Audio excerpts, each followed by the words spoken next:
En moins de 6 semaines, un navire de croisière parti des côtes argentines a produit 3 morts, 7 cas positifs dans plusieurs pays européens et africains et 22 cas contacts placés à l'isolement en France. Le virus en cause est le hantavirus, souche andaise, capable de se transmettre directement entre humains par voie aéroportée.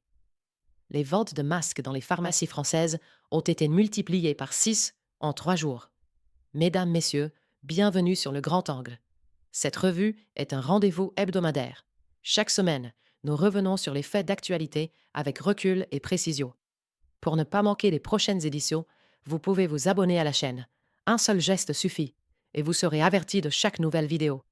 Cette semaine, nous allons d'abord examiner l'épidémie de hantavirus à bord du MV Andus, puis nous arrêter sur la situation militaire et diplomatique au Moyen-Orient. Nous passerons ensuite à la visite de Donald Trump en Chine, aux chiffres du chômage français au premier trimestre, au rejet par le Sénat de la proposition de loi sur l'euthanasie, à l'ouverture du Festival de Cannes, et nous terminerons par l'organisation de la primaire de la gauche en vue de 2027. Le 1er avril dernier, des passagers du navire de croisière MV Ondus signalent des symptômes respiratoires sévères au large des côtes argentines dans les eaux de Patagonie. Le navire transporte 170 personnes. Le 11 avril, un passager néerlandais de 70 ans décède de détresse respiratoire à bord. C'est le premier décès documenté. Le 24 avril, 30 passagers débarquent à Sainte-Hélène, dans l'Atlantique Sud. Parmi eux se trouve la veuve du premier défunt, qui décède 2 jours après son arrivée en Afrique du Sud. Le 28 avril, une passagère allemande présente les premiers symptômes. Elle décède le 2 mai. Ce sont 3 morts en un mois, pour 7 cas positifs confirmés, parmi des ressortissants néerlandais, britanniques, suisses, américains, espagnols et français. Le reste des passagers a débarqué les 10 et 11 mai à Tenerife. 27 membres d'équipage ont fait route vers Rotterdam. L'agent pathogène identifié est la souche andaise du hantavirus. C'est une zoonose connue depuis la guerre de Corée, où elle avait contaminé environ 3000 soldats. Sa transmission habituelle passe par les sécrétions de rongeurs sauvages. Ce qui distingue la souche andaise, c'est sa capacité à se transmettre directement entre humains, par gouttelettes aéroportées ou par contact avec des fluides corporels. Sa période d'incubation peut atteindre 6 semaines, ce qui complique considérablement le suivi des cas contacts. Un précédent épisode en Argentine, entre 2018 et 2019, avait causé 34 contaminations et 11 décès. 8 cas parmi 170 personnes vivant en espace relativement confiné reste un chiffre contenu. Le taux de reproduction du virus s'établissait en moyenne à 1,19 avant de descendre sous 1 après la mise en quarantaine. La quarantaine a limité la propagation. En France, 22 cas contacts ont été placés à l'isolement. Les ventes de masques en pharmacie sont passées de 2400 boîtes par mois à 15 000 en 3 jours. Le gouvernement suit la situation à travers 2 réunions quotidiennes à Matignon, sous la direction de Sébastien Lecornu. Ce qu'il faudra surveiller dans les semaines à venir, c'est l'apparition éventuelle de nouveaux cas, au regard d'une période d'incubation qui peut durer jusqu'à 6 semaines. Autre sujet majeur de la semaine, la situation au Moyen-Orient. Le commandement central américain, le CENTCOM, a officiellement identifié 6 pays arabes alliés dans le conflit en cours contre l'Iran. Ce sont la Jordanie, les Émirats arabes unis, Bahreïn, le Koweït, le Qatar et l'Arabie saoudite. Cette identification publique est en elle-même un acte de communication stratégique.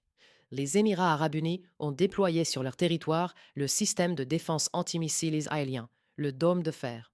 Abu Dhabi a par ailleurs conduit une frappe offensive contre la raffinerie de Lavan, au sud de l'Iran. Le bureau présidentiel émirati a présenté cette initiative comme prise de sa propre volonté, sans coordination imposée de l'extérieur. Une rencontre secrète s'est tenue à Abu Dhabi entre Benjamin Netanyahou et Mohamed bin Zayed Al Nahyan, le président des Émirats arabes unis. C'est la première fois que le bureau du Premier ministre israélien confirme officiellement cette rencontre. Le détroit d'Ormuz fait l'objet de blocages par l'Iran, avec des conséquences directes sur les marchés de l'énergie.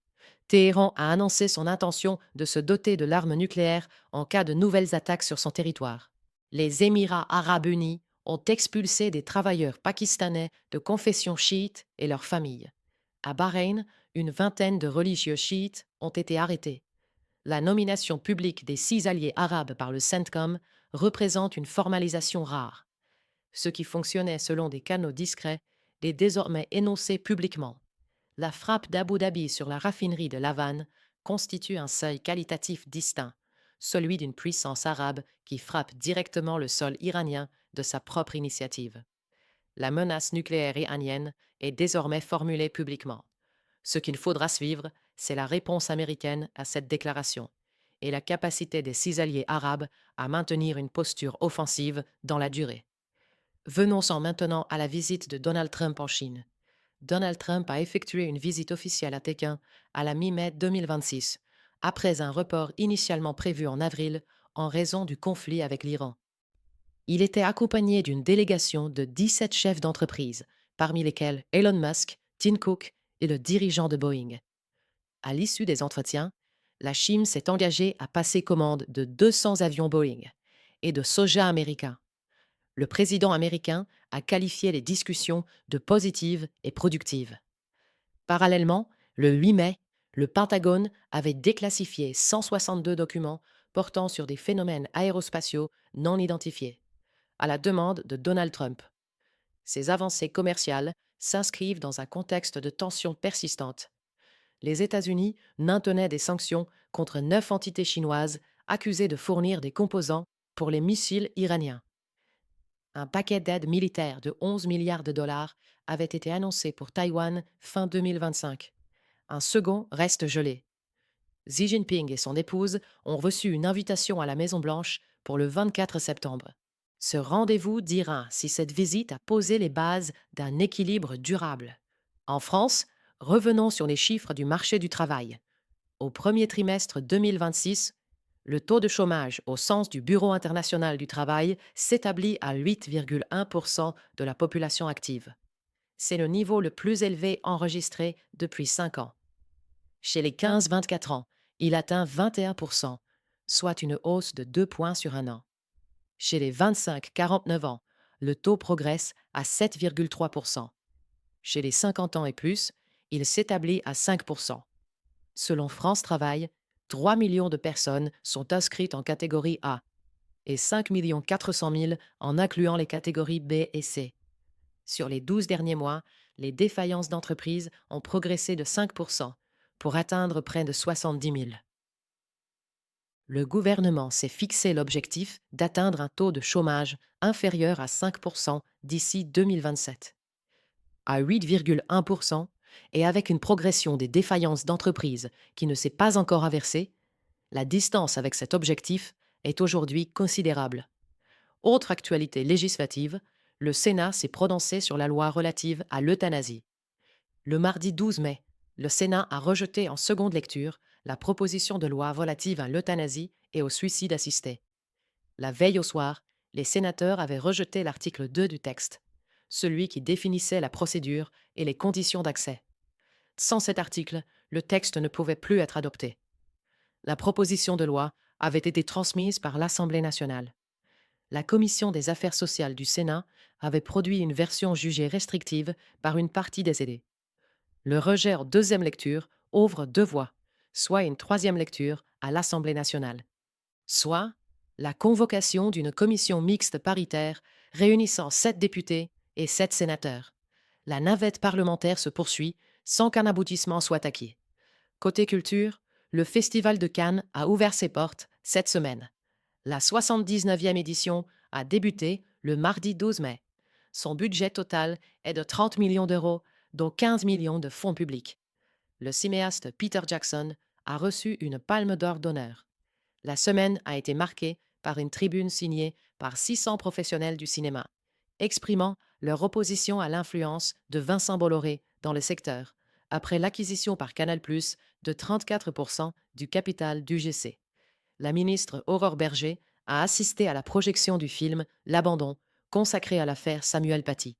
Le palmarès sera annoncé le samedi 23 mai. Terminons ce tour d'actualité par la primaire à gauche, en vue de l'élection présidentielle de 2027. Le scrutin est fixé au 11 octobre 2026. 5 candidats se sont déclarés à ce stade. Benjamin Lucas pour Génération.s, Marine Tondelier pour les écologistes, Clémentine Autain, François Ruffin et Lydie Massard pour l'Union démocratique bretonne. Boris Vallaud, qui dirigeait le Parti socialiste, a quitté la tête du parti. Jean-Luc Mélenchon et la France insoumise ne participent pas à ce processus. Fabien Roussel, secrétaire national du Parti communiste, doit clarifier la position de son parti lors d'un congrès prévu en juillet. Dans les enquêtes d'opinion actuelles, Raphaël Glucksmann est crédité de 10 à 15% des intentions de vote. François Ruffin de 5 à 8%. Ces chiffres illustrent la fragmentation de l'espace électoral à gauche, en dehors de la France insoumise. La primaire vise à construire une candidature de rassemblement pour 2027. Sa portée dépendra largement de la décision du Parti communiste en juillet et de la capacité de ce processus à attirer des partis qui hésitent encore. François Ruffin a posé ses conditions publiquement, déclarant que des négociations de salon suffiraient à le faire renoncer à sa candidature. Le congrès du Parti communiste en juillet sera le premier signal concret sur la capacité de ce processus à s'élargir au-delà de son périmètre actuel. Un point sur les projections posées dans cette revue. Sur le hantavirus, la période d'incubation de 6 semaines et la dispersion des passagers du MV Randus dans plusieurs pays européens maintiennent une vigilance ouverte jusqu'à la mi-juin au moins. Au Moyen-Orient, la menace nucléaire formulée publiquement par l'Iran constitue la variable la plus lourde à surveiller. Sur le dossier sino-américain, l'invitation de Xi Jinping à la Maison-Blanche en septembre sera le prochain test de solidité. En France, le congrès du Parti communiste en juillet donnera le premier signal sur la capacité de la primaire à s'élargir. Sur le chômage, la trajectoire actuelle s'écarte sensiblement de l'objectif gouvernemental à l'horizon 2027. Le palmarès du Festival de Cannes sera annoncé le 23 mai. Cette revue est un rendez-vous régulier, une lecture posée d'une actualité qui va vite. Nous nous retrouvons très bientôt sur le grand angle.